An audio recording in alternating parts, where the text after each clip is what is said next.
Good morning, friends.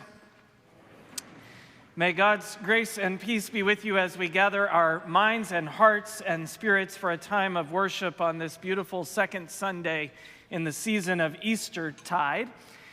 Second Presbyterian Church is a welcoming community of faith where Jesus Christ transforms lives, and so we want to extend that welcome of Jesus to each of you today, no matter where you are or how you've joined us. We also want to invite those of you who are here and present in the sanctuary to join us just outside the sanctuary doors immediately after worship for a time of refreshment and fellowship, coffee and donuts under the portico. All are welcome for that time. You'll find visitor welcome cards in the pews or through the QR code on your screen. We'd love for you to let us know you're here and give us the opportunity to connect with you and your family and welcome you fully into the life of Second Church. As we welcome guests, I particularly want to welcome our guests from the Circle City Ringers right here and their director, Mike Keller, who is with us this morning, as well as our friends and sisters and brothers from up the street at St. Luke's United Methodist Church and their Wesleyan Ringers. I said at the early worship that Presbyterians need to have some Wesleyans around every now and then to liven us up a bit, and so we're grateful to have them here.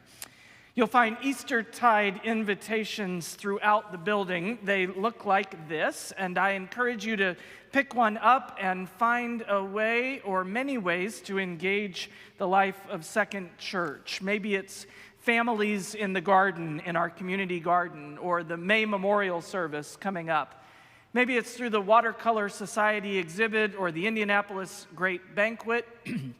Perhaps you'd like to be a host for the Broad Ripple Farmers Market, which is beginning again in our parking lot this coming Saturday. That opportunity to sign up and serve is just outside the sanctuary doors as well, as we welcome the community onto our property from May through October. Or maybe it's by giving blood before you leave today in the multi-purpose room, or coming back at 2 o'clock for a forum on the tenant crisis happening right here in our community. Or perhaps it's hearing these three handbell ensembles in concert at 3 o'clock this afternoon here in the sanctuary.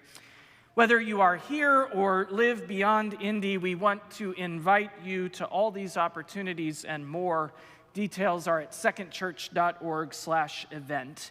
We look forward to sharing the joy of ministry with you all in many different ways.